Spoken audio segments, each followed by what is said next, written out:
नमस्कार दोस्तों, मैं आपका अपना ब्रजकिशोर तिवारी। आज के इस राजनीतिक वीडियो में मैं आपको एक संदेश देना चाहता हूँ। वो संदेश आपको आखिरी तक समझ आ ही जाएगा। इस छोटे से वीडियो में मैं आपको बताना चाहता हूँ कि विगत दिवस उत्तर प्रदेश, महाराष्ट्र और झारखंड में चुनाव हुए हैं।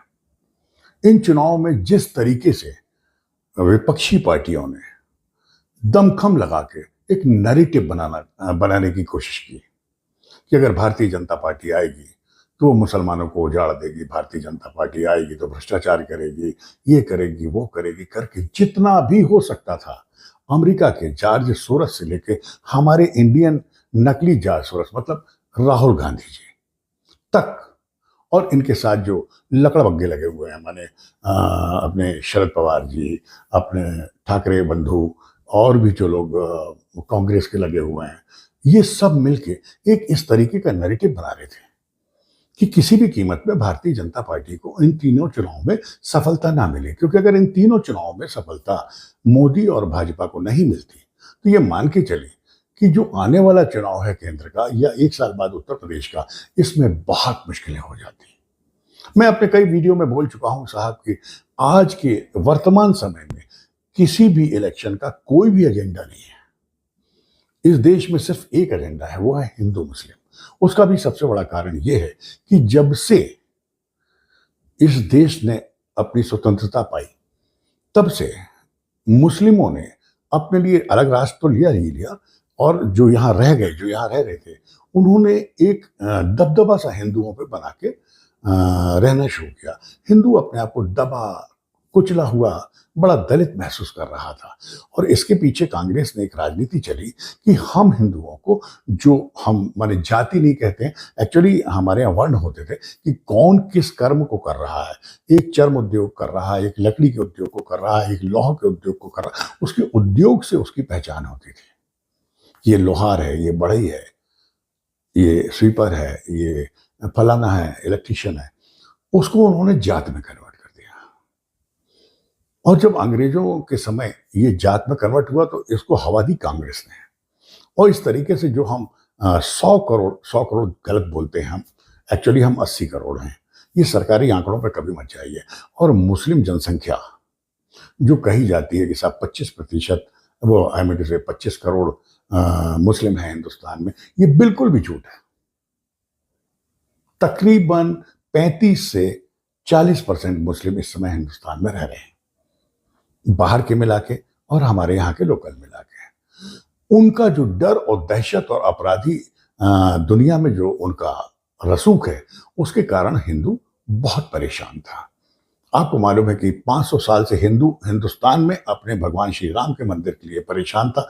कोर्ट भी उसको परेशान कर रही थी, क्योंकि एक सिस्टम है हिंदुस्तान का, उस सिस्टम से ऊपर राजनीति नहीं हो सकती। अचानक 14 में मोदी जी आते हैं और वो हिंदुओं को एकत्र करके अपनी राजनीति शुरू करते हैं, पर बीच में उनको पता नहीं कैसे ऐसे लगता कि हमको भाई नोबेल पुरस्कार ले लेना चाहिए, हमको अंतर्राष्ट्रीय स्तर पर कुछ कर जाना चाहिए। और उन्होंने भी वही काम शुरू कर दिया था, तुष्टीकरण का। मतलब हिंदुओं के वोट तो उन्होंने संग्रहित कर ही लिए, साथ में मुस्लिमों को खुश करने के लिए कि उनके वोट भी मिलेंगे। उन्होंने सबका साथ सबका विकास का नारा दे दिया। अरे भाई सबका करिए, पर इसमें एक पर्टिकुलर कम्युनिटी को आप टारगेट मत कीजिए कि हम उनको साथ लेके चल रहे हैं। सच्चाई में अल्पसंख्यक देश में है सिख, पारसी, बौद्ध, जैन, और जो मेजोरिटी में है वो हिंदू और मुसलमान है। पर अगर जब भी अल्पसंख्यक की बात आती है तो लोग मुस्लिमों को ही अल्पसंख्यक समझते हैं, जबकि वो इस समय देश में बहुसंख्यक के रूप में रह रहे हैं।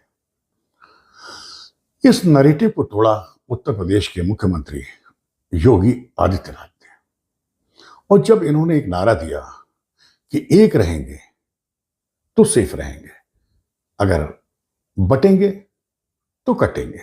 इसका सीधा सा संदेश था कि अगर आप अपनी अपनी जातियों में, वर्णों में, इनमें बट जाएंगे, आप हिंदू नहीं रहेंगे, तो ये मान के चले आने वाला समय आपके लिए बहुत ही हानिकारक है।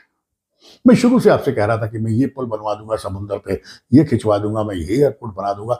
आज आम जनता को, इस हिंदू आम जनता की बात कर रहा हूं, इससे मतलब नहीं है। उसको अपनी और अपने आने वाली पीढ़ी की सुरक्षा, ये सबसे बड़ा मुद्दा है।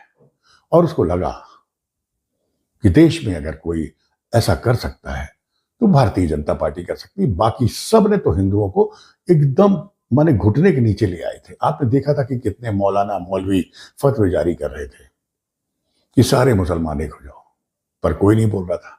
पर जैसे योगी ने कहा कि सारे हिंदू एक हो जाओ, तो ये कमनल बात हो गई। अरे भाई, जो हम 100 करोड़ लोग, 80 करोड़ लोग जो भी हैं, अगर खतरे में हैं और हमारा एक नेता कह रहा है कि आप बटो मत, एक हो जाओ ताकि आप सुरक्षित रहो, तो क्या गलत है? अंत में मोदी जी को समझ में आया कि सबका साथ विकास और सबका विकास नारा नहीं चलेगा, एक रहोगे तो सेफ रहोगे, ये नारा चलेगा। और आखिर उन्होंने उस नारे को चलाया। और इन चुनावों ने ये बता दिया कि हिंदू आके मस्जिदों में जैसे इकट्ठे होते हैं अल्पसंख्यक, वैसा वो कहीं इकट्ठा नहीं होता है, क्योंकि वो कारोबारी, नौकरी करने वाला, बिजनेस करने वाला एक प्राणी है। उसके पास इतना वक्त नहीं है।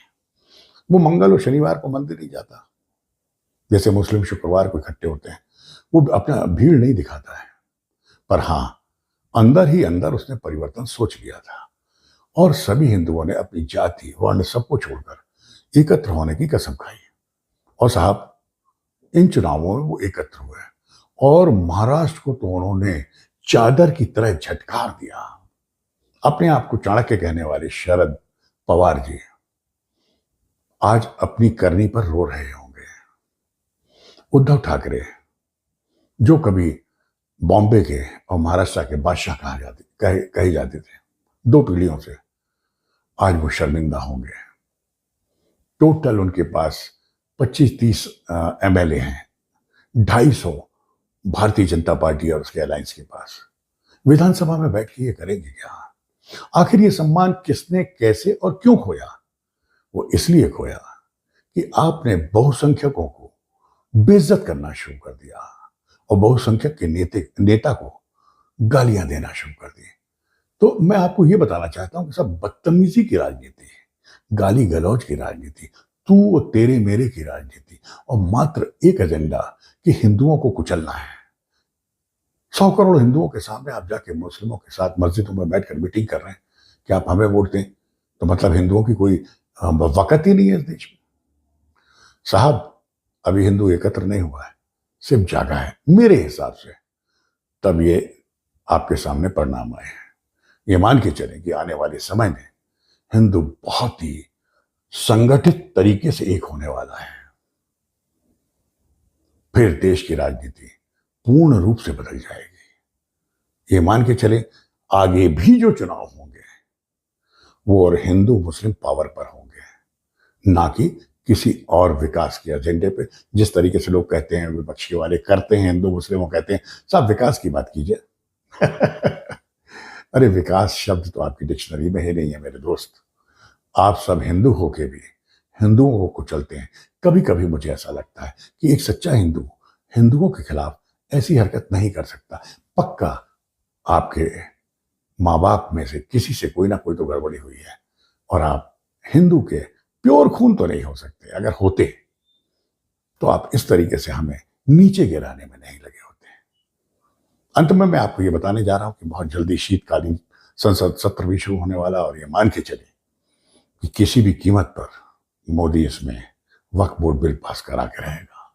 और ऐसे कई हैं जिनके लिए योगी, अपना विश्व शर्मा और मोदी और अमित शाह जी जैसे लोगों को हिंदुओं के संगठित ताकत की जरूरत होगी।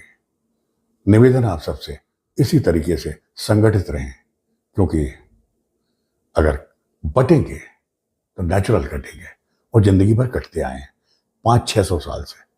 अब ना आप कटे, ना अपनी औलादों को कटने दें। हिंदुओं को मजबूत करें। ये हिंदुस्तान था, है और रहेगा। ये हिंदुस्तान आपका था, किसी और का नहीं। इसको एक रखने के लिए और सेफ रहने के लिए हर समय संगठित रहें। आगे भी इसको और मजबूत करें। जात पात, जमीन में जमीन दोस्त कर दें। हम सब हिंदू हैं। हम हिंदू हित की बात करेंगे, राष्ट्र हित की बात करेंगे। जब आप ये सोचेंगे और इसके लिए मतदान करेंगे, तो मान के चलें, ये विपक्षी पार्टियों के ये जोकर और खुद को बड़ा बेचारा बताने वाले अल्पसंख्यक भी हमारा कभी कुछ नहीं बिगाड़ पाएंगे। वो भी खुश रहेंगे, हम भी खुश रहेंगे, हिंदुस्तान खुशहाल रहेगा। धन्यवाद। जय हिंद।